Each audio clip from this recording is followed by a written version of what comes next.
Coming up next, the Bookening is addicted to Denis Johnson.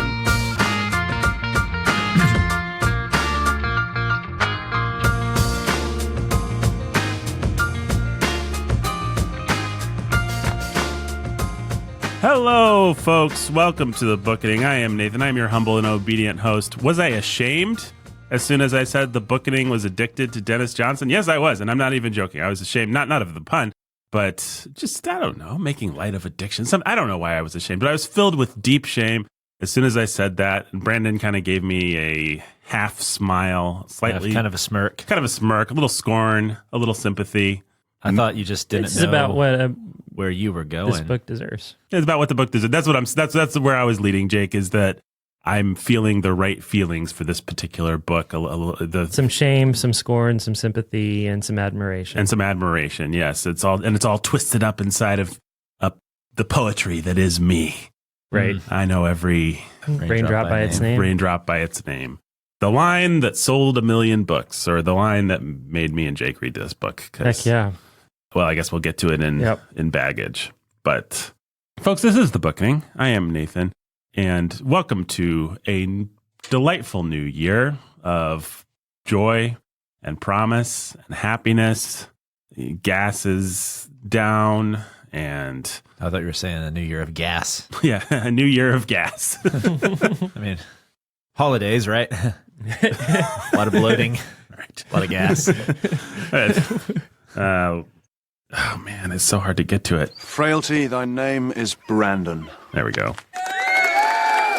I thought there was one that was Brandon is fat. That one's gone now. Yeah, I accidentally deleted that You released it. Yeah, I released it into the wild. It's doing great. We had some of our people tag it just the other day. It's doing wonderful. Anyway, folks, you may be wondering who Brandon is. You know he's frail. You know that he's so frail that his name is synonymous with frailty. Yeah. But he's Brandon Chastain. I don't know what else to say about him. He's the scholar who's a baller of books. He's Ghost Brandon. What else is interesting about you these days, Brandon? Oh, not much. He's wearing a woven kind of a sweater deal. What do you call those things? It's a Henley. A Henley, yeah. Henley, That's the word I was looking for. It's kind of a thermal Henley. He's wearing a thermal. He's wearing a thermal Henley. That's a Star Wars joke. Because C-3PO says... He's wearing a thermal Henley. He's holding a thermal detonator. Oh. See, equal opportunity crickets, people. I'll cricket myself. I'll cricket anyone. He'll cricket anyone. Anyone who deserves it. And I will, frailty, thy name is Brandon. Anyone who deserves it. Sure you will. So, how's it going, Brandon? Great. Yeah, lots of stuff. Great. Lots of stuff. Yeah. The way it's going is lots of stuff. Well, Working, doing some reading. Mostly working. Yeah. Working, reading. Mostly working, reading. doing some reading. Spending time with the family? Spending time with the family. A man who doesn't spend time with his family is no man at all. We learned that in The Godfather, which you can hear us review over on Sanity at the Movies. Yep. So that's about it. Read the things I love doing. Reading. Working. Doing some writing when I can. Hanging out with the kids when I can. Helping connect caves when I can. Helping connect caves? Like cave meet cave? Yeah, I was part of what will become a historic project in the Garrison Chapel Valley world of caving. Like well known for all the people that died of suffocation after they got their fat bodies trapped. There's a historic cave He's going to be sued after the little opening that he helped make between two caves collapses on someone. and kills everybody. Right, well, that would be historic. It would be historic. Third Bookening member jailed.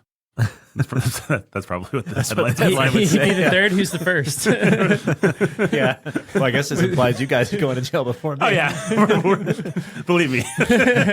You don't know what me and Jake have been up to. We haven't gotten to that yet. It was inspired by this book, though. Going to jail? What's going to end up putting you to jail? Oh, yeah, we're doing drugs. Yeah. And looking at naked ladies through windows. It's bad stuff. And we shot somebody. And we clap that out.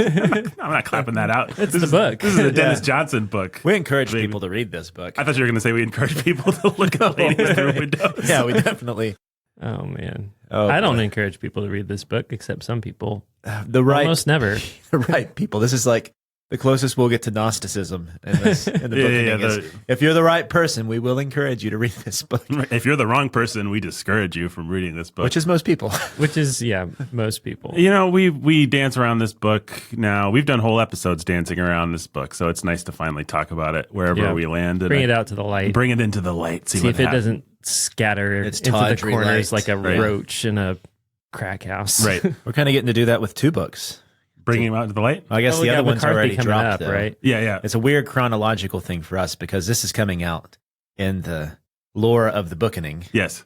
after the episode With McCarthy. but we're actually recording this right before we record McCarthy. Yeah, So we recorded this a while ago. we'll have actually. thoughts that come out of this episode that affect that episode, and Yep. so Yep. that'll be fun for people to try and stitch that together. It will be a blast. That's what they're gonna do. They're gonna be like, "How do I stitch this together? Yeah, How we do have people that how do we have- reconstruct how they got to where they are?" Yeah, The way I like to corkboard imagine our listeners. listeners is they have like 10 by 10 little rooms Yeah. where they have a little shrine to us in one corner. Sure, obviously. And then the just whole other threaded, wall yeah. is just corkboard and String. Well, like all over yarn the place. and So it's like a pins web. and It's like a spider's web in there with all the connections. and it's not going to get any better either because we are that confusing. Yeah.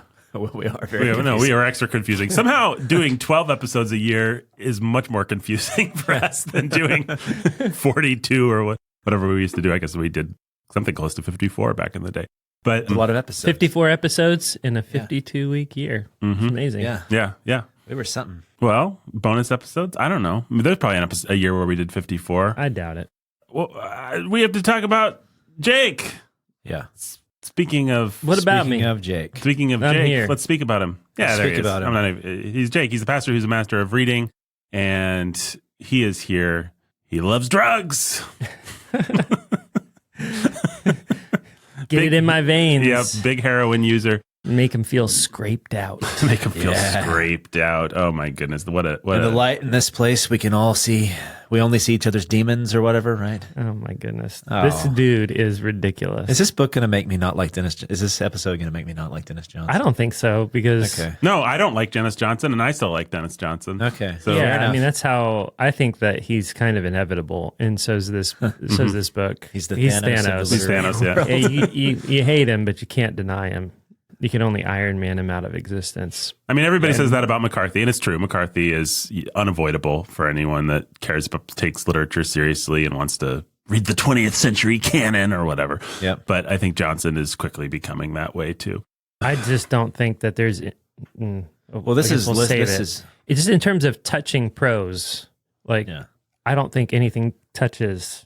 I mean, I've read. The I've read- closest you know- candidate would be what's his face, the guy we're about to talk about. McCarthy. McCarthy. Blood Meridian is probably actually the closest to touching Jesus' Son for line by line poetry. Prose is poetry, but I don't think it actually. I don't think it wins. I think Jesus' Son wins. At Jesus' for son, that. at Jesus' Son's best, it can't be touched. I don't think it's. I don't think it can be touched. Yeah, I mean, I think It's wasted in all the wrong, horrible places, but it's still McCarthy's amazing. McCarthy's even not Blood Meridian so much, but McCarthy has a lot of stuff that's a little bit more accessible, and his poetry involves things like sunsets and the sky, right. things that we've all experienced. Whereas Not smoke in a bar that's like fog that exposes your demons and all that weird little less dreamlike imagery that he has. demon exposing fog, and well, McCarthy probably has his own demon exposing fog. But anyways, folks, we're talking about Jesus' Son. We're talking My about favorite kind of fog. demon exposing fog. exposing fog, Release yeah. the demon exposing fog. We're talking about Dennis Johnson. We're talking about Jesus' Son. Some of our listeners may not even know who Dennis Johnson is. So why don't we barrel on into context? Brandon is the contextual Texan, and he comes from Texas. He provides much needed context on the works that we're discussing with a hail and hearty. Yeehaw! All right, so we're ready to start this. Well, context will kind of be, I think, looped in to talking about the book because fairly recent writer just died. He didn't die. It's like 2014 or 2017. Yeah, he died not too long ago. or- That's Did he essentially what I die? was He trying to died say. since we've been doing the Bookening, right? Yeah. I think we talked about it on an episode of the Bookening. Oh, really? That's probably why we... It would have been an early Bookening, I guess, if it was. It must have been. I had 2014 in mind, but maybe it was like 2017. How long It have was we been in our doing first year. the Bookening? 2016, I think, maybe. We're in year Yeah, he died 7, 2017, so he died 1 year into doing this. 2017, okay. Yeah. Okay, yeah. And he's actually kind of a contemporary of the guy we're going to talk about, Cormac McCarthy. The guy who we've already talked about. We've already talked in our about, but listeners' we're- timeline. He was born in 49, so that Didn't puts... finish the book, 1 star. Yeah. We deserved that. Joking. No, we didn't deserve it. We didn't deserve that at all. I think also that person also complained that we called Cormac McCarthy a Southern writer. Mm-hmm. He was born in Rhode Island. How can he be a Southern writer? You know, Oh, my goodness. when everybody thinks of someone as something, there might be something to that. I don't know. Anyways, Denis Johnson. so he was born in 49, died in 2017 of liver cancer. So he was, 67, almost 68, 67 is when he died. So fairly young guy. His dad was a military guy, and so he was all over the world as a young guy. And this would He's actually come... born in Germany. Yep. Yep. So he's not even an American writer. 1 star. Yeah, 1 star. He's a German writer. Apparently, yeah. The greatest German writer. Yeah. You got Goethe. You got Dennis. Kafka. Sean, how would you say that in German? Jake's our resident German You'd expert. say Dennis. Yeah, you would try to just say it. But It's with a an German American accent. name. I'm not going to try it. Oh, come on, Jake. Nope. Come Don't on. do it. Come on, Won't do Jake. it. Well, Come on. nope. Sorry. Frailty, thy name is Jake. Frailty, thy name is Brandon. Yay. Somebody needs to edit that clip so that you got that on your board. Hey, if you edit that clip, folks, I'll put it on the board. I'm not spending time editing it myself. But somebody out there can do it. Or if you can find a fun excerpt from something that has the word Jake in it, Yeah, Come good on, luck. psychopath in your 10 by 10 room. Now's your chance. now's your big chance. Pull out the Jake from State Farm commercials on YouTube and see if you can. Yeah. Yeah, like we don't need much. Like, "Oh, Jake" or something like that would be a great little thing for the whatever you call those things. Drop for the book. Anyway, Denis Johnson. I'm sure born in- that Big Jake, the John Wayne movie might get you something. Yeah. Jake. Well, there is one that I can think of from that movie, but she says, "Jake, you son of a," and then she finishes Oh. the sentence, which would be a great drop, but we can't do it for the booking. That's too bad. Yep. Well, somebody could clip it and throw a bleep in there or something like that. Hey, there you go. It's all on you, fans. So, born 49, the great German writer, This is really great stuff so far. Great German writer. Denis Johnson. The places he would live is in his childhood. I think he lived in Manila for a while. Would come back later to be the basis of some of his other writing. Tree of Smoke is based a lot in his experiences that he had. He spent childhood. time in the Philippines and then also So- in Japan. Yep, and that's And Tree of Smoke definitely is gonna. And his dad was sorry, I'm taking over your context. Go ahead. His dad was a liaison between the State Department and the CIA, exactly, yeah. right? Which So he is wrote gonna- about that, and then his other book, what was it called? About the Uganda. So he went and did some journalism for Harper's for a while. So does that mean his dad was one of those grubby little operators, like in a Jean Le Carre thing, or like a I mean, kind of it is really hard shifty to dude? know. It's hard to know. Exactly, Jake's right. It's hard to know because one of the things I was going to say about him and Cormac McCarthy is that they were both Cormac's still alive, very reclusive, and they don't give many interviews. Right. Like they were notorious. For not I giving went interviews. looking for Denis Johnson interviews and I couldn't find a single one. Yeah, I found a couple. But you worked harder than I did. The interesting thing So- about Denis Johnson is that he feels so open-handed with who he is and his writing proper that you kind of would expect him to do more interviews. McCarthy always feels like it's McCarthy, the poet, the author. That's right, and then But I mean, Jesus' Son feels like if this isn't autobiographical, it might as well be. I mean, these are just the stories of his life. it's basically. very Well, semi-autobiographical. They are Right? yeah. So the Seek, one I interview think, is I what you found. wanted. Say what? Seek, I think, is the name of what you wanted. The compilation of like war reporting and Yeah, things like that. I wanted to get a copy and read them. I want to very much because I read about Yeah, some of that stuff. I read we'll get to this, but I read Tree of Smoke and and then he also wrote a book, short fiction, one of his later ones, The Laughing Monsters, that he published in 2014. His last novel was based on those stories those nonfiction stories that he wrote for Harper's. Okay. So, anyways, and that's also about a guy who goes over, he's an operative, I think, for the CIA, and then gets involved with some of the stuff that's going on in Uganda. So he does draw a lot from his actual experiences. Mm-hmm. Well, and his war reporting is like, it's some of the most, if you read about it, it seems like it's some of the most intense war reporting. Like he got captured and imprisoned. He escaped from prison. Yeah. Like in where Nicaragua or something like that. Yeah, off I the think top that's of my right. head. Yeah. Nigeria. I don't know. This is awesome. Jake can help a lot with He was like I'm he was like out in the jungle like with like boy soldiers and stuff like that. It's like Sean Penn wanted to do with. Yeah, Sean Penn's a poser, but Dennis Johnson, like, you know who the actual poser is Hemingway. I mean, yes, he is. Hemingway's like, I'm a man and I go and I'm looking for the grenades under the water, and or whatever he did. Not grenades. What are grenades under the water called? Mines. Mines.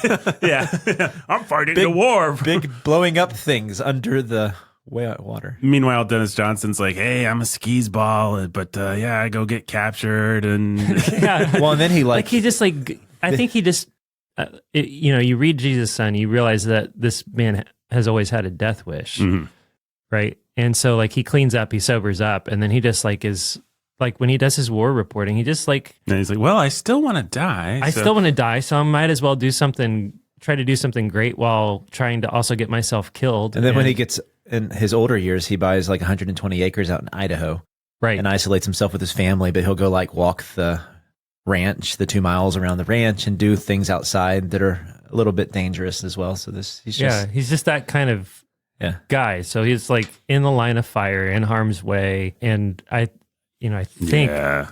All these kinds of gonzo live the journalism guys, the Hunter S. Thompson, stuff like that. Dennis Johnson's actually the real deal. He's like the real deal. And he's quiet about it. He's not trying to put up a right, exactly. He doesn't like, he's not into self-mythologizing. Yes, which is what Hemingway was about and what the gonzo guy was about. What was his name? Hunter S. Thompson. Yeah. They were about self-mythologizing, but Dennis Johnson... You have to go looking to find this stuff about him, and you don't find him talking about it. Yeah, he's more along the lines of, what's his face? The one who, Stephen, that wrote some of the short stories that my brain is not working today. We've read him before multiple times. The disappearance of... Milhauser? Milhauser thing. I kept wanting to say Mallarmé, but I'm like, that's not right. That's a crazy French poet. Stephen Mallarmé. Yeah, Milhauser. Woo! As I was also thinking the back that Dennis Johnson, his earliest stuff, he was a poet. Yeah. So he had a book of poetry, which my understanding wasn't the greatest, and it's not that impressive to get a chapbook published at 19, but he did. He published a chapbook at 19. Showed that what he wanted to do was become a writer, and then he got into drugs and wasn't a writer until his 30s because drugs kept him from being a writer. So he had all these early experiences that would go in effect that would influence his later work. But have you guys ever read I think it's The Artist of the Modern World by Baudelaire, that essay about the artist being basically a camera lens, that they would just go out into the world and everything that you see then somehow affects your art. It's like a modernist essay. Yeah. He Dennis Johnson has a similar take on the way his art works. In one of the few interviews I found of him, he says that, like, even going through Uganda. Wait, did you read the they okay? I was looking for video interviews. So I found some, you found some of those. Just text interviews. No, I couldn't video. find a single video. The only thing I could find were little bits of readings. Yeah.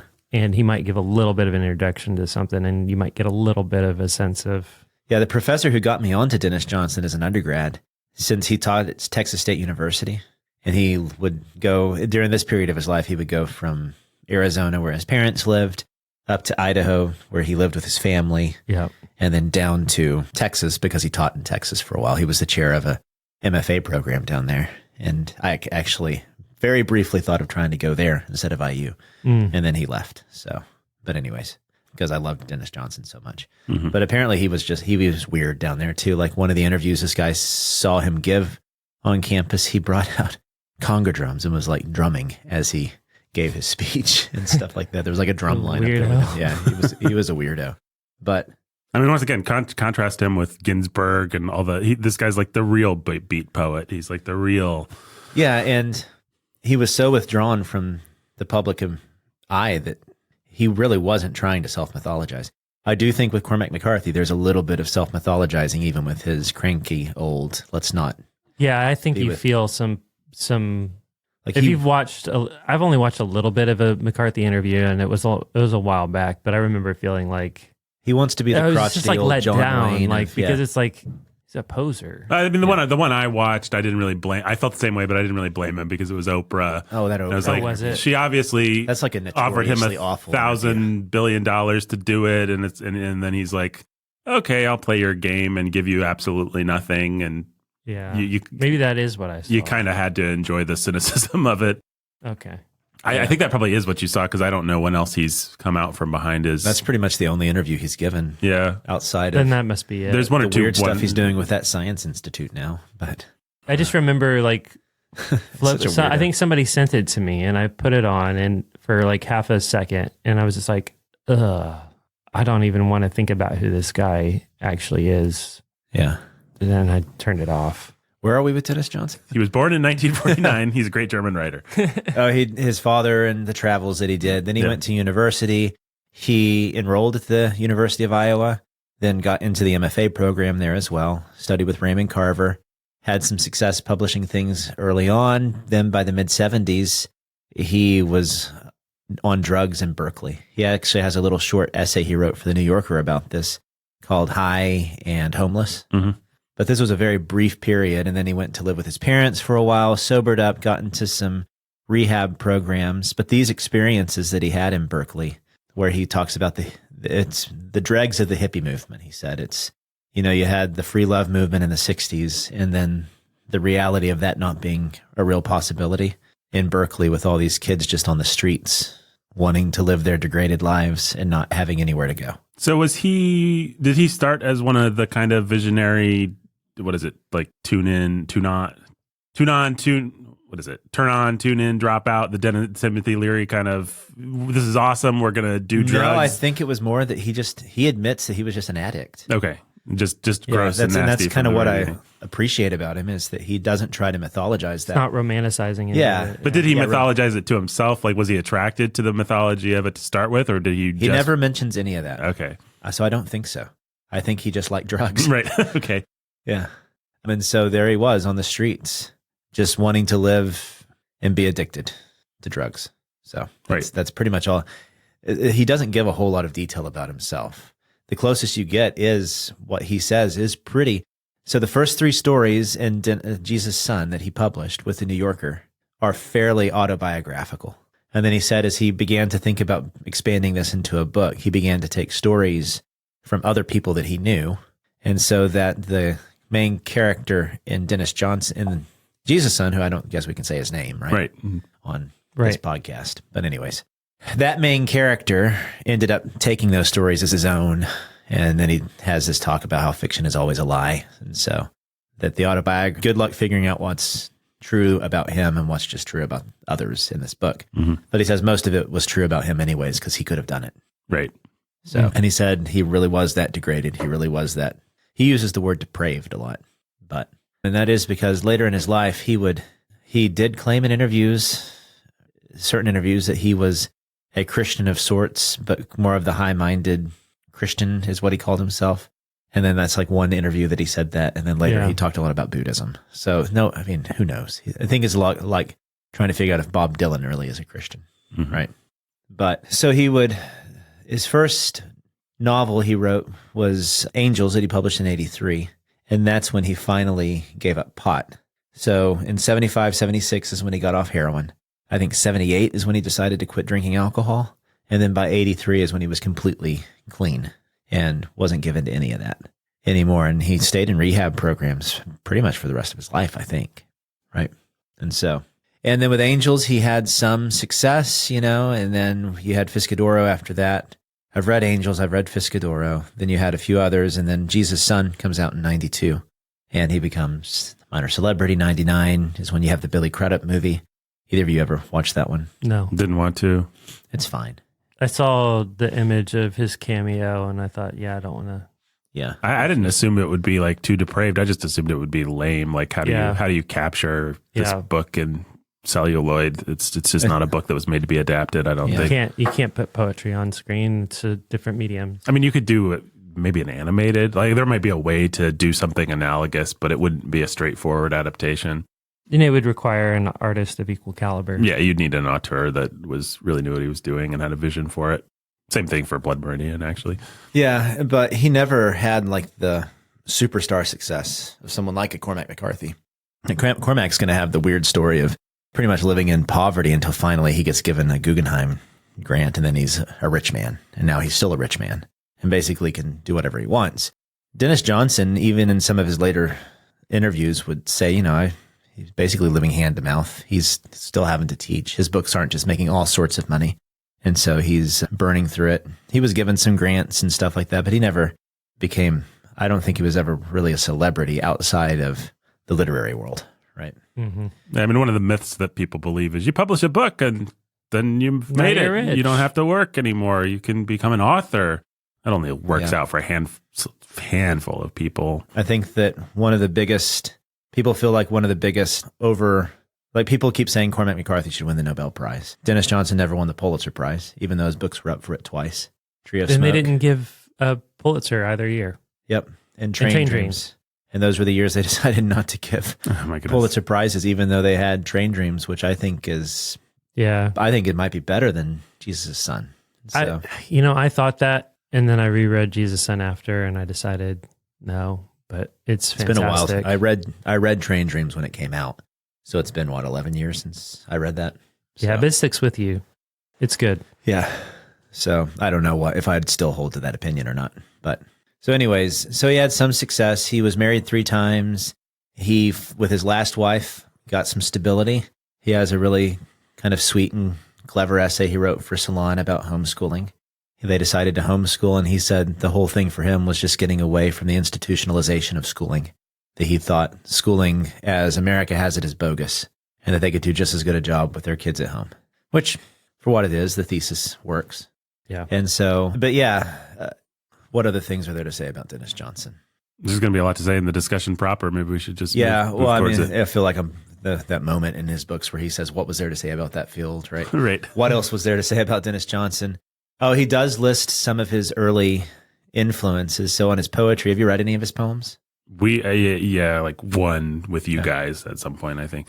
They're pretty good. His influences, he listed as Walt Whitman and T.S. Eliot, and then threw like Eric Clapton and Jimi Hendrix in there as well. But for his poetry, when he comes to literature, he likes brings out Joseph Conrad or and as a boy, he loved Huck Finn. He loved Tom Sawyer. Some of his earliest writing experiences or experiments was when he was about 10. When he read those, he tried to rewrite Tom Sawyer. He wrote stories. How many of the really great authors have done that? That exact same thing. Like they got their start simply by trying to rewrite someone else's story. I think quite a few of them. Which, I mean, even all the way, like Ben Franklin talked about, that's how he taught himself how to write, right? It was just trying to imitate other writers, he's like going to cut up somebody else's article and story and then try to reassemble it and then try to recreate it in his own words and try to make it better. Or tons of authors have just... Yeah, Raymond Chandler always talked about that. And he said what it gave you was you could actually realize the other author's tricks and take them for yourself because you would write it and you'd be like, why didn't it work? It didn't work. This scene doesn't play when I write it. Like this, it feels so inevitable when they do it, and you don't even believe that this would ever happen when I do it. So what did they do to make it work? And then you go and you look at it, and suddenly you can see. Well, that is one of my favorite parts of. So he said that writing for him is kind of like. Well, he said 2 different things. One, writing for him is a lot like music, and that it has this inexpressible reality to it. So.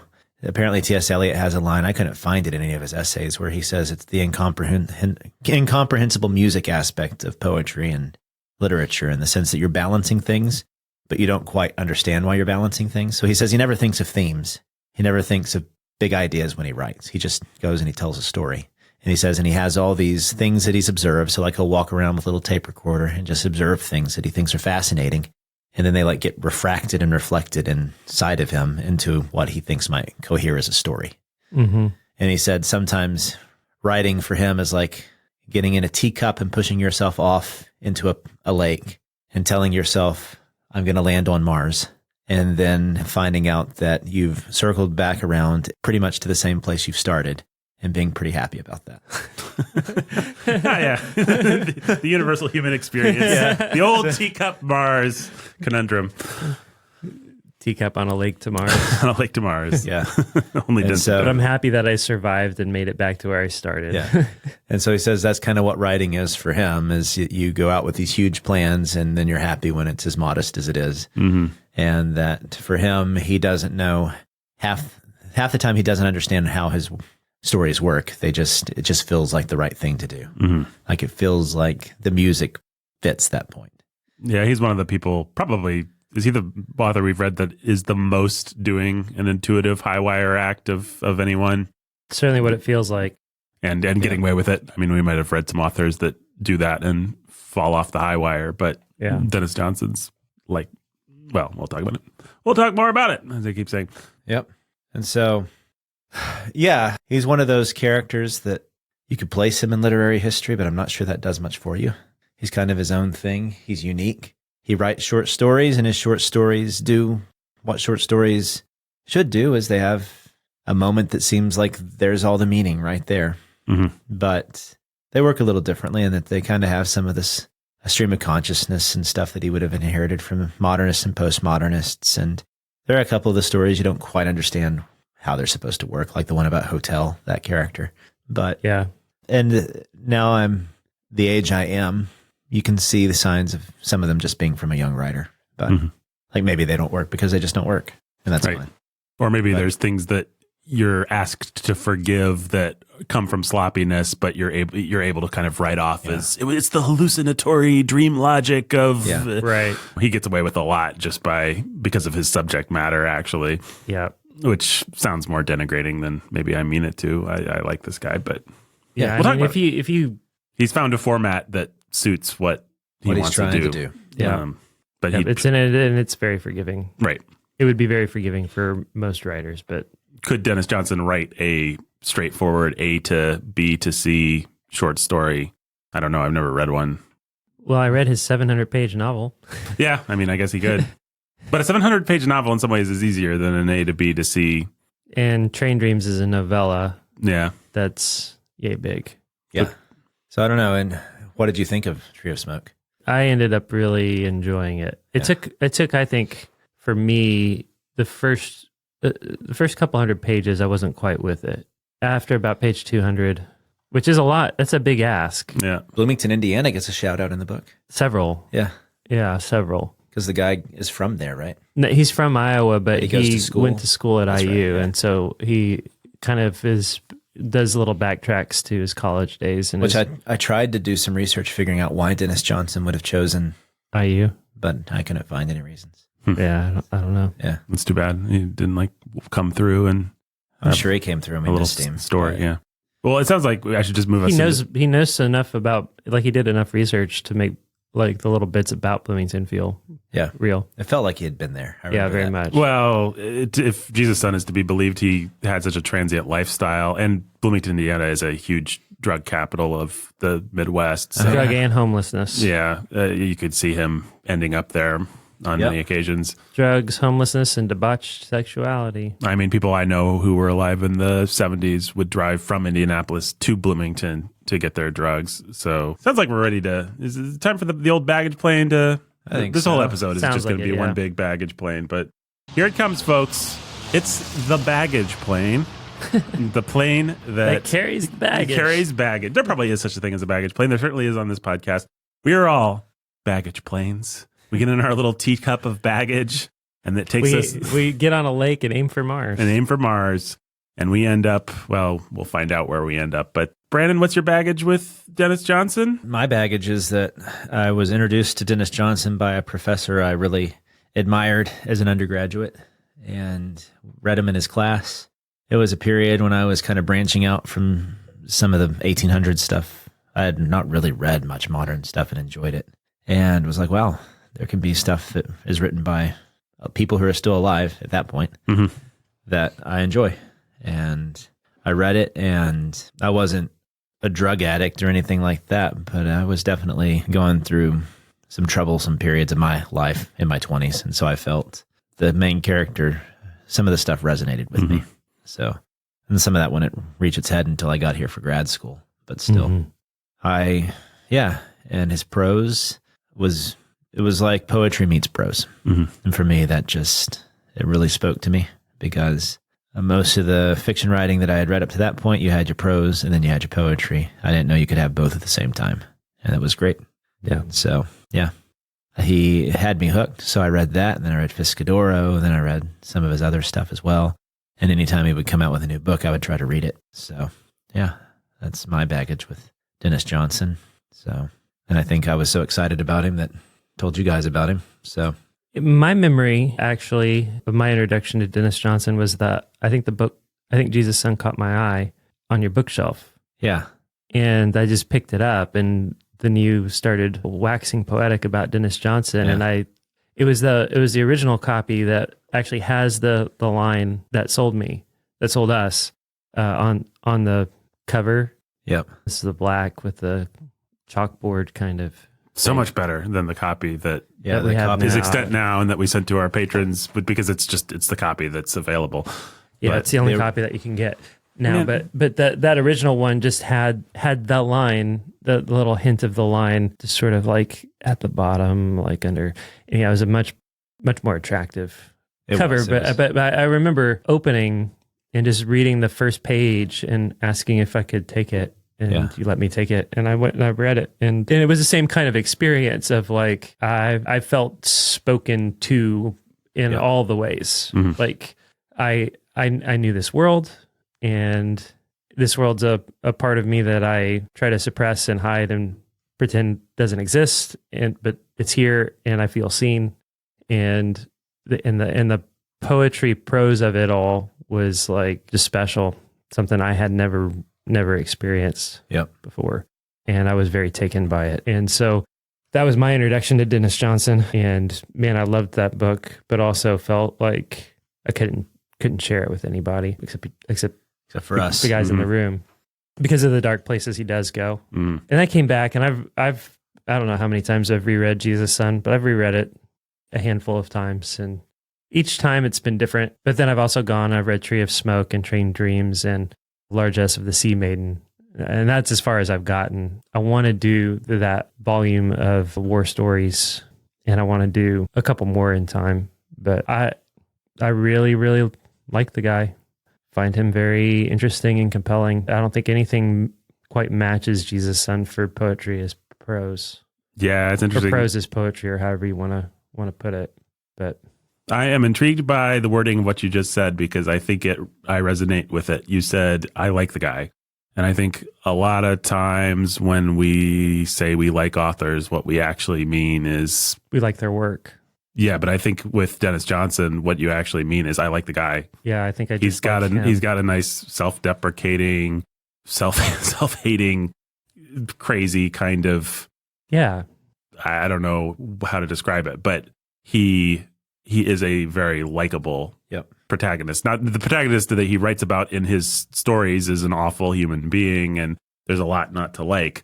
But just as a narrative voice, just the Denis Johnson that you see peeking behind the curtains is a man who has self-hatred, but also compassion on the human race and compassion on the dirtiest, nastiest corners of the human race, and a kind of world-weary, lived quality that it just seems like if you had been able to walk onto his compound and have a conversation with him, you just like the guy. You would have liked him, yeah. And part of what you would feel is like, wow, like he fought his way out.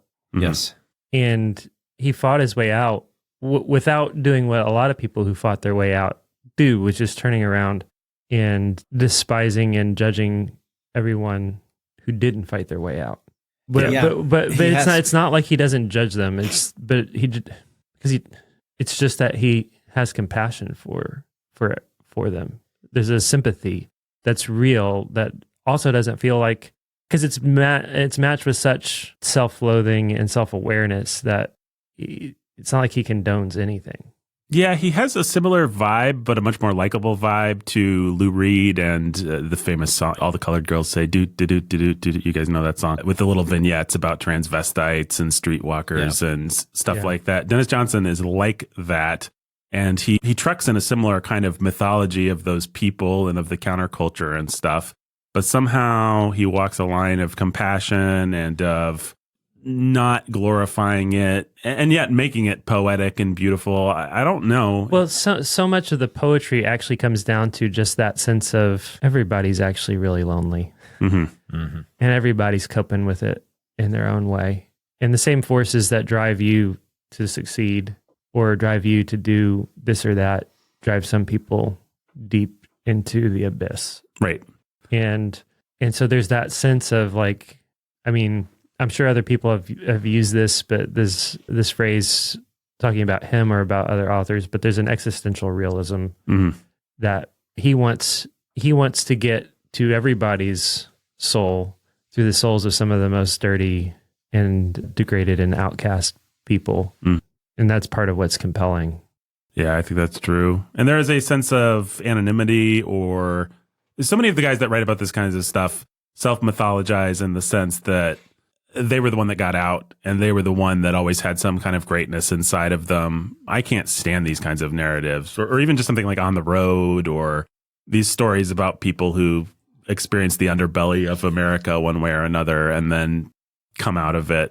Or Hunter S. Thompson type, like I'm blown out of my mind on drugs. There's always just something grandiose about it. Exploitative. Or exploitative. Yeah. And Denis Johnson's like, no, I was just another guy. I easily could have died and nobody would have mourned me, and that's okay too. You know, it's just like... I read an essay. And I started writing about it, and I'm glad some of you seem to care. Right. I read an essay by a novelist who was inspired to become a novelist because of Denis Johnson, reading this book in particular. And he said that he felt understood for the first time by someone who wasn't just trying to make it out that his addictions had been this horrible thing, and also someone who didn't try to glorify it, didn't try to romanticize it. All he was doing was just saying, here it is. Right. Mm-hmm. So, yeah. And with his poetry, it feels like he's trying to just get as close to the truth as possible. I don't know how to draw the line between someone who kind of annoys me, like Bob Dylan, for example, someone who exists behind a kind of facade of anonymousness, and you know that he's playing games with you, and you know there's a certain amount of self-mythologizing. What the line is, but I mean, I guess I'm saying those are different qualities than what Denis Johnson does, but you could cast them as similar. You know, Bob Dylan's just like, I'm going to tell you some stories about life and about my experiences, and I might give you a transcendent moment here and there in my poetry. Right. But Bob Dylan just seems somehow full of himself, and Denis Johnson seems somehow self-deprecating in a way that makes Denis Johnson more likable than almost any of the beat poets, any of the counterculture guys, any of the folk singers, any of the people who kind of truck in this form of anti-Americana or underbelly stories, or whatever you call them. I'm sure there's a word for the genre. But because Denis Johnson's not the only person to write stories about, seedy hotels and drunk people who write stories about alcohol. You know, there's a way of writing stories about alcohol that is captures the destructiveness, but also is very self-glorifying. You know, Hemingway does it. Anyway, so I guess I'm supposed to be talking about my baggage with Denis Johnson. I've discovered him at the exact same time that Jake did through our admirable friend Brandon Chastain. Jake just picked the book up off of Brandon's shelf, and it was called Jesus' Son, which is a very catchy and provocative title, of course, and the kind of book that you would pick up based on the title alone. I mean, how many copies have been sold just because of the title? And Jake, the way I remember it is that you actually ended up reading aloud the whole car crash story, which is probably the best story, just in terms of visceral impact. Certainly it's the best and one of the most cohesive and easy to enter into stories in this whole thing. And it's got any number of glorious lines of poetry prose in it. And we were both hooked, and I think I have Brandon's copy to this day. Actually, I think I ended up with Brandon's copy. I think I told you to just keep it. Well, I told you I'd given it back, which was not a lie. I really believed in myself that I'd given it back. And then like a year later, I found that I still had your copy. And then you were like, just keep it. Keep it, you jerk. And I was bowed before you at the time. So you kicked some dirt in my face, and I crawled away sobbing. on the ground. And Wasn't the highlight of our friendship. No. I not even in the top 10, although it's gotten a lot worse than that. So I guess we're already talking about the big picture. That's the sound of the camera going off, ushering us into the big picture. Is that what that was? This Those are, like, podcast, sick crickets. sick crickets. Whoops. There's shot some really sick crickets. Shot us. Put them out of their misery, Yep. man. In your face, crickets. This podcast is a little like a Dennis Johnson story because every piece contains elements of the other pieces, and it's kind of a refracted reality of what the Bookening. Who am I kidding? The Bookening podcasts are always like that, but And we shoot up on heroin before we do That any helps. I wasn't gonna say anything. But we love hard drugs on the do. Bookening. That's what this Can't help podcast is really ourselves. about. We just can't help ourselves. We're addicts. We're rushing on our run, and we feel just like, Jesus' son. Brandon, you went too far. Title comes from. We didn't even mention We that. didn't even mention it. Yeah, it comes from the title comes from a Lou Reed, Velvet Underground song. Yeah. Velvet Underground. I love Velvet Underground. Who, at the time, because of Jesus' son, actually, I became a big Velvet Underground fan for a long. Yeah, of course you did. Whether or not I'm still a big Velvet Underground fan is for only my friends to know. Right. I guess for people to read between the lines and figure out, yes. Brandon's wearing a T-shirt with the banana on it. Yeah. The I did have Andy a banana Warhol. All of t-shirt. you are. You really Brandon's you had closest the friends. you had the Andy Warhol banana. t-shirt, Oh, Brandon. I was something else, man.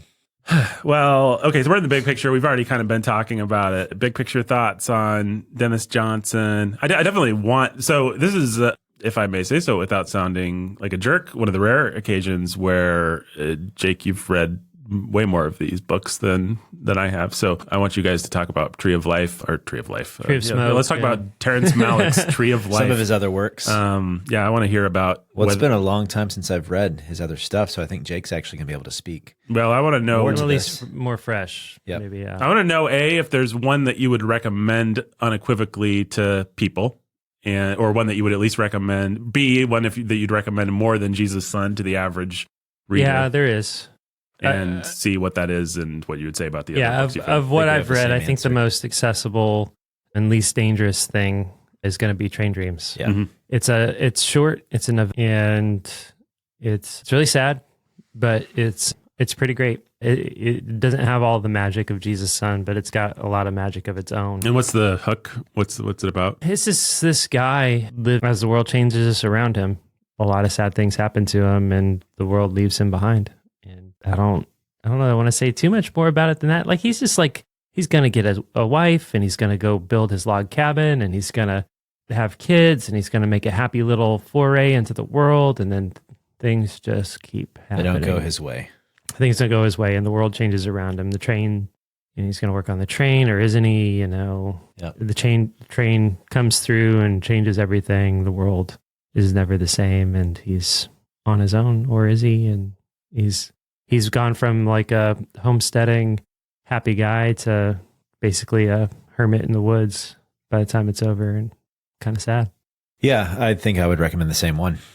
And it's, if you want just a sense of what Dennis Johnson's at his best is able to do, he weaves these kind of dreamlike stories that have a lot, but dreamlike's not there are dream moments within his stories where like this poetry kind of peeks through the cracks. Yep. And the same thing in this book, where you'll have just really beautiful prose telling the story, and then you'll have these moments that He I encounters hate a using the word person, transcendence, a thing but happens, and Yeah.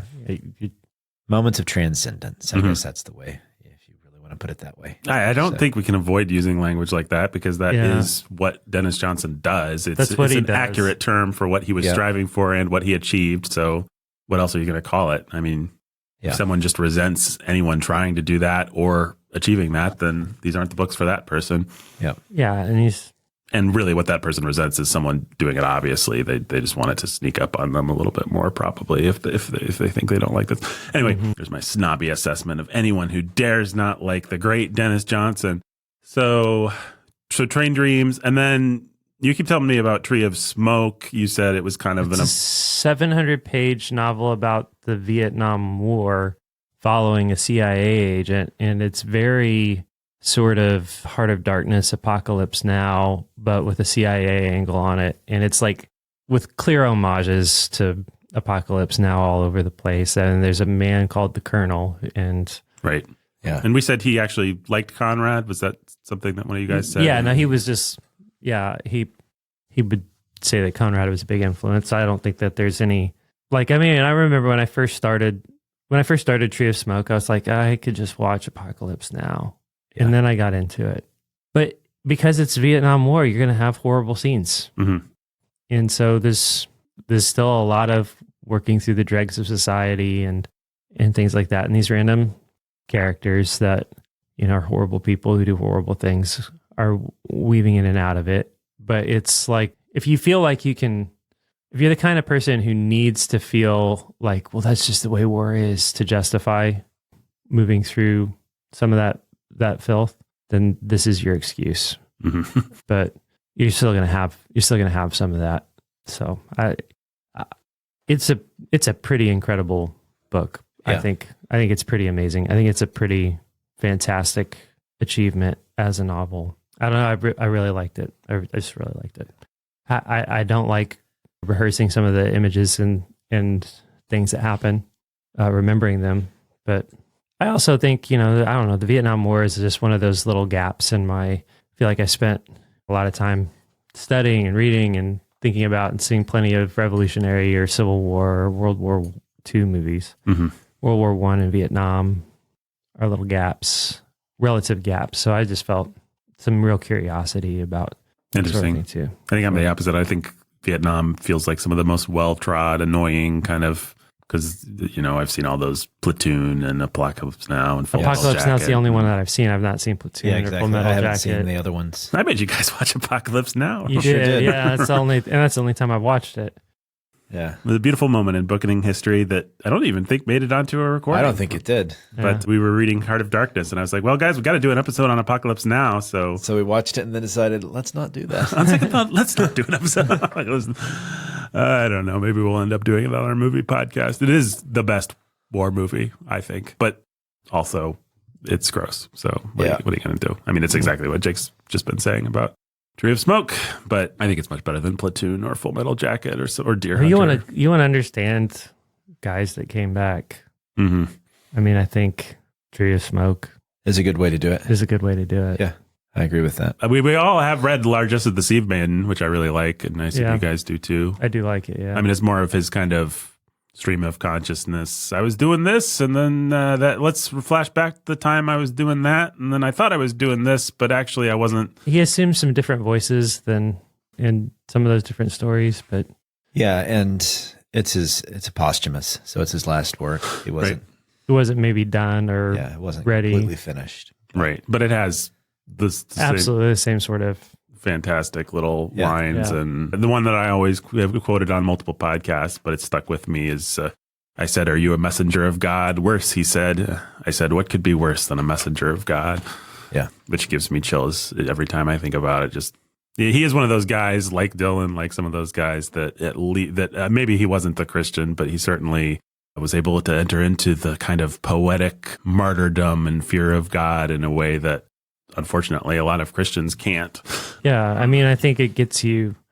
Existential realism is the phrase that I used earlier, but if you want that Ecclesiastes sort of vibe, I mean, I don't know where you get it better in literature, at least. Mm-hmm. Yeah. I mean, I think maybe we were a little unkind to The Sun Also Rises, or no, not The Sun Also Rises. What was the Hemingway we read? Oh, Man in the Sea. No, everything that rises must converge. yeah. No. What beast slouches towards Bethlehem to be born? All the pretty women that die in hospitals so that I can go have sex with Not other the women. sun also rises, but Why can't we pull this? Farewell to pants. Farewell to babes. Yeah. Farewell to arms. There we go. I don't think That's we were. right. I think we were accurate. I think we diagnosed it accurately and we talked about it accurately. The one thing that maybe we didn't do was and maybe we shouldn't have done this, but one thing that we didn't do is put ourselves back in the place of people reading it for the first time and people who hadn't experienced such a heady hit of existential realism. We can see all the places where it's corny and contrived and wish fulfillment and sexist and all the rest now, but you can imagine somebody hitting that for the first time, really getting a charge out of it. And I think Dennis Johnson is the modern Dennis Johnson gives us the charge today that Hemingway would have given them then. Hemingway is old and creaky and been outdated in some ways. Yeah, and in some interviews, Dennis Johnson says that he didn't even think he was ever going to get these published. Right. Because they were too weird and they were about things and sympathetic to things that he thought nobody would ever care for. So, and I think a whole world of movies and genres. I don't think you have. When was Requiem for a Dream? It had to have been after this. I think it was 99 or something. Yeah. So that movie, then Train Spotting, all those movies that kind of try to take a sympathetic view towards the heroin addict, probably even The Wire, things like that don't happen without Dennis Johnson. Yeah, I think that's true. He opened up an ability to sympathize without completely being dismissive of it. Right. But he is, again, I think existential realism is right because he does have a way of just presenting it, of using grandiose, glorious language in order to accurately capture it, accurately capture the highs and the lows in a way that doesn't glorify it and also doesn't falsely, like Requiem for a Dream is so punitive, so much a morality play, so much like, this is what happens when you do drugs. Yeah, I've actually never seen Requiem. NC-17. Yeah, I don't recommend it. either. I mean, it was a moment in my life. It was like early 2000, Nathan Cinephile got to see Requiem for a Dream. But it's like the guy's arm is getting amputated at the end because it's so rotted from shooting up. And we have to watch the saw go into the bone. And it's like, drugs, this is the depths of depravity. And it's cutting between that and his girlfriend like doing sexual favors and then to get drugs because she's an addict. And then the grandma's being wheeled into the psych ward. It's just like, because she's an addict? Because everybody's an addict and everybody's doomed. And it's like, it's moralistic is what it is. I mean, it's not that these things don't happen and not that it isn't evil to waste your life that way and to destroy yourself that way. But there's a way of writing about it that's heavy-handed, and there's a way of movie making that's heavy-handed. And Dennis Johnson isn't that. He's also not the flip side of the coin, which is Train Spotting, I think, and a lot of things that actually, at the end of the day, just make it seem fun and attractive and cool. Maybe, I suppose there is a certain kind of person that would read Jesus' Son and be attracted to that? Actually be attracted to the lifestyle. I think there's probably that person. Yeah. I mean, there's that person for any lifestyle. But I think Dennis Johnson does a better job than almost anyone you could name of avoiding the obvious pitfalls of attracting that person. I hope so, yeah. I don't read this and feel attracted to the world. Yeah, I'm sure there is. You're right. There has to be to be somebody out there that's just a moron. I just think you cannot write about sin without doing that. I forgot to mention that one of the books he said that was highly influential in his youth, and he saw this as being his take on it was Catcher in the Rye. That's interesting. Jesus' Son specifically was his take on it? That here you had a young man, and it was supposed to show a young man who had promise and who was lost in a world that he couldn't make sense of and eventually finds his way out of, or finds a way to make meaning out of it or something like that. There you go. Our two favorite novels on the Bookening, Jesus' Son and Catcher in the Rye. So, man, you guys were mean to Catcher in the Rye. Were we? Yeah, you guys must have been. You guys were way above Catcher in the Rye. Yeah. You did not have any use for Catcher in the Rye. Is that a sore spot? Sounds like it. I think it's the biggest actual disagreement. We've had like fun disagreements. I think Catcher in the Rye might be one of the real Bookening disagreements. Because I'm just like, whatever else Catcher in the Rye does, it does capture perfectly a moment and a kind of person who hadn't really been captured in literature before. And you have to give it some props for that. Well, I think it's, as much for me, it's the type of person who gets attracted to Catcher in the Rye as it is. And I agree. And you can't judge a book for that reason, but I don't know. You can judge a book for that reason a little bit. And by that metric, Catcher in the Rye sucks. So you guys are right. It's not an argument. But where were we? Big picture thoughts on Jesus' Son. Yeah. I'll just say that it did it for me again.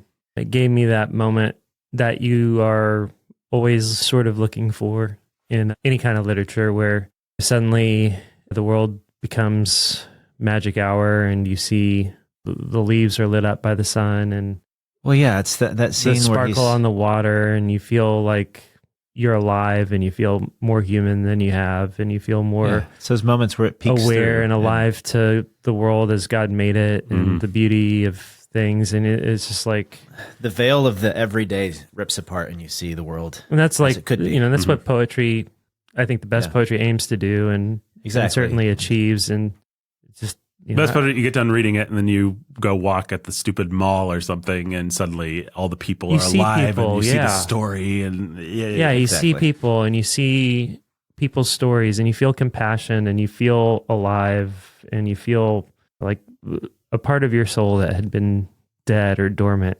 is awake. Right. Yeah, where's And- the scene where he remembers being with one of his early lovers and the hailstorm falls? That's Oh, just yeah. that's an absolutely beautiful Mhm. moment in the book. See if I can find it. Yeah, I mean, there are things up there in this book that are up there with the guy standing and watching the snow fall at the end of Joyce's The Dead, and Yeah. some of those moments where it's just like everything does converge, and you've captured something about humanity. And just certain lines like, I felt the canceled life dreaming after me. He's a poet. Yeah. Not obnoxious about it, too. Very, what's the word? What is the Well, word? he I'm gets looking away with it because Part of his- it's the voice, his Yeah. character. right? Like his character is so unassuming that you kind of believe he just talks like this and is unintentionally. Yeah, it's like he Poetic. slides in to where he's just giving you details and then suddenly like he'll be dreaming. And so you get this idea that this world, he just has difficulty separating his hallucinations from reality. And so the sort of poetry can seep in that way. Mhm. It's a interesting conceit to get some poetic moments like that in there. Well, and also something like, what's the line about scraped out veins?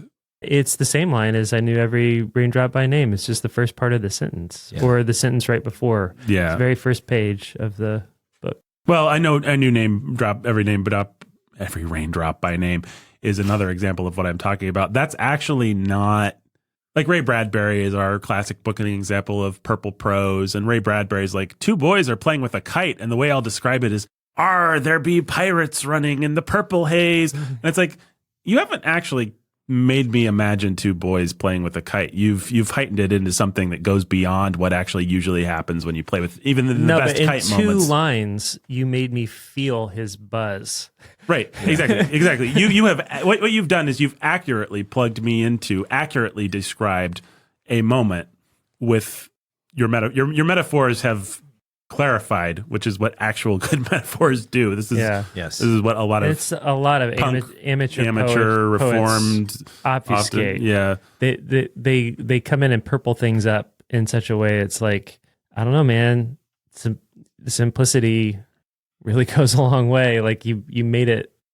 In your effort to be poetic, you just made everything obscure. Yeah, a good Stupid. a good image takes one thing and just shows you how there's something within that image that reflects the world in a way you had never thought of it before. Mm-hmm. But what it does is it makes the picture snap into focus. Yes, exactly. Exactly. And with clarity. Like, Not- now I know exactly how it he doesn't felt. stretch and try to manipulate things. Mhm. It's accurate.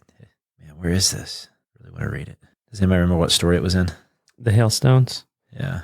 And that's part of the problem with it's a short little set of short stories, and it weaves in and out. Hail, stones, Denis Johnson, Jesus' son. Oh, I'm just going to get a bunch of Bible verses about Yeah. hailstones. Yeah, I don't know if there was a way to just, I don't have it on a Kindle or anything like that. Yeah. Denis Johnson, gallstones. Is hailstones one word? I think it's towards the end of the book, right? Yeah, wait. I think I found a blog that mentions what store it is. Hail, hail, hail, hail. Work. It's the one with Wayne where they, yeah. Where are my Yeah. women now? The man shook his head. He sat down too. This was an amazing thing. By reaching out one hand and taking hold of it for 2 or 3 seconds, he could have popped Wayne's head like an egg. So we have that first. And then came one of those moments. I remember living through one when I was 18 and spending the afternoon in bed with my first wife. Before we were married, our naked bodies started glowing, and the air turned such a strange color I thought my life must be leaving me. And with every young fiber and cell, I wanted to hold on to it for another breath. A clattering sound was tearing up my head as I staggered upright and opened the door on a vision I will never see again. Where are my women now, with their sweet wet words and ways and the miraculous balls of hell popping in a green translucence in the yards? The fact that that's the main passage that we've read almost does Denis Johnson a disservice to our listeners who are just, because he doesn't actually always just do that. I mean, that's beautiful, but I don't want people to think that That's really it's always not, hitting yeah. that heights. He knows. Some of it's just funny, too. Yeah, he Well, knows just- how to be subtle, actually. Read yeah. that first, The first page? from the first page, because it's just like, it's so offhand. Right. Just start from the beginning. Yeah. A salesman who shared his liquor and steered while sleeping. A Cherokee filled with bourbon. A VW no more than a bubble of hashish fumes. Captained by a college student. And a family from Marshalltown who head-on and killed forever a man driving west out of Bethany, Missouri. I rose up sopping wet from sleeping under the pouring rain, and something less than conscious, thanks to the first three of the people I've already named, the salesman and the Indian and the student, all of whom had given me drugs. At the head of the entrance ramp, I waited without hope of a ride. What was the point even of rolling up my sleeping bag when I was too wet to be let into anybody's car? I draped it around me like a cape. The downpour raked the asphalt and gurgled in the ruts. My thoughts zoomed pitifully. The traveling salesman had fed me pills that made the linings of my veins feel scraped out. My jaw ached. I knew every raindrop by its name. I sensed everything before it happened. I knew a certain Oldsmobile would stop for me even before it slowed, and by the sweet voices of the family inside it, I knew we'd have an accident in the storm. Right. So that was what Jake read in Brandon's library. Yep. That made us have to read this book. And if that didn't do anything for you, listener, then I don't know that any of this book's Anything going else will. because that's probably... It's as good a representation of what that book achieves as anything. And it's just like you're there and you... Yep. But it's hallucinatory, but it's hallucinatory in the way that life is hallucinatory. Yeah. The way that you piece it together in retrospect. And it also does capture that feeling of being drunk or of being affected one way or another. The way that things are murky and heightened at the exact same time. Yep. I don't know of anyone that's... You lose track of some things while other things are just like crystal clear. Right. You're just looking at like the spots on the table and those are in Technicolor, and then everything that everyone's talking about is just a wash. Yeah. He captures that kind of feeling better than anyone. And I really resented it this time and didn't enjoy the book at all, which is not really a negative review. It's just a description of how me and the book interacted this time. I don't doubt that I might read it again. I don't doubt A, that I'll want to read it again, and B, I don't doubt that I might read it again and just love it. I think it's just one of those books that, depending on where you're at, it's going to hit different ways. And I just, for any number of reasons that I guess aren't worth getting into, I which makes it sound like I'm recovering from addiction or something. I'm not. But I just didn't want to deal with the after haze of drugs and alcohol. That feeling that I just described. It's just like, this isn't fun. I'm not, it doesn't matter how glorious the poetry is. It doesn't matter how glorious the kind of existential Ecclesiastes of it all is. I'm not here for a fake high. Yeah. Well, and the lows, I just started cataloging parties that I'd been to and times where I'd been really heavy drinking in my life or been drunk, and friends that did marijuana. Like, all those things were very much towards the front of my memory this time. Interestingly enough, I think last time I read this book, I didn't dredge up any of that stuff. It was just like, this is an interesting, cool book. I wasn't interacting with it personally. It was an artifact that I enjoyed and was repulsed by in the places where I was supposed to be. But this time it was like, I kept thinking about parties in particular that I'd been to and hangovers that I'd had and things like that. And it's just like, that's not a place that I feel like living right now. You're glad to be done with that. I'm glad to be done with that. And I don't find any particular joy or insight in standing back and trying to have some perspective on it. Yeah. And so I like the car crash story. I like a story called Dirty Wedding about an abortion, which is the best thing that anyone's ever written about abortion. It's not anti-abortion. It's just the best thing that anyone's written about abortion. I mean, it's not pro-abortion either. It's anti-abortion because Denis Johnson is a moral man that writes what he sees, and you can't help but be anti-abortion if that's what you are. If you're an existential realist, then you are in fact anti-abortion, whether you think you are or not. Yeah, but it's the best story on abortion about the people who actually end up feeling like they have to get an abortion. Right. It still packs a wallop. Yeah. I did not find it like I was not offended by it. I don't want to make it sound like that. I was not like disgusted by it particularly in any new or interesting way. I just didn't feel like living there. And maybe if I just had an afternoon to live there and get into it as opposed to, I'm going to read a story right now because I have 15 minutes. Maybe if my life was just organized a little bit differently, it would have been different. There's all kinds of factors that might have made this enjoyable. I'm a little jealous that Jake read Tree of Smoke and the other one, because I think I would have enjoyed reading those, and I'd like to find the time to read those at some point. But this just wasn't the book for me right now. So that's that's the right time of life. Yeah, those are kind of my big picture thoughts. And everybody is going to try and read between the lines and think, did Nathan just give up alcohol? No, nothing like that. I don't know why. I don't even know. It just hit me at the wrong time. So yeah, there you go. No heroin rehab for you. Yeah, no. I did just give up heroin. Brandon, I hadn't even put that together. That's probably the reason. It just seemed like a bad book to be reading while you were trying to get off the old heroin. No, I mean, it has something to do with being here, having a church plant that we're so invested in, the kinds of people that we're invested.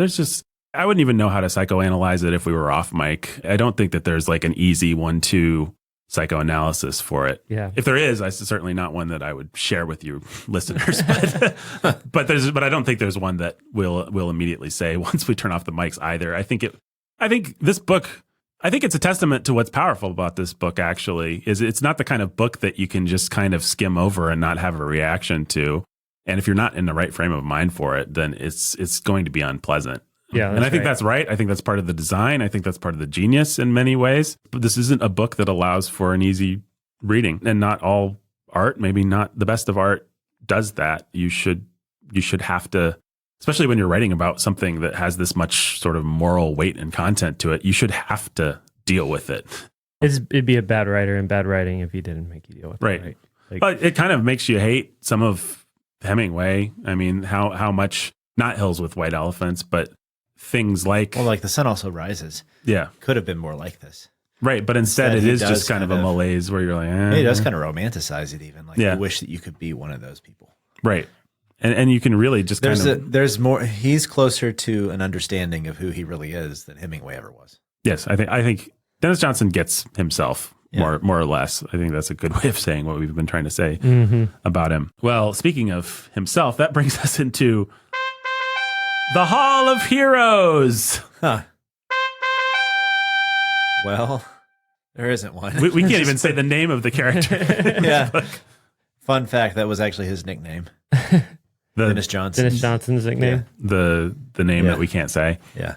Yeah. So that part is autobiographical. Well, there you go. Okay, so anything else to say in the Hall of Heroes, guys? No heroes.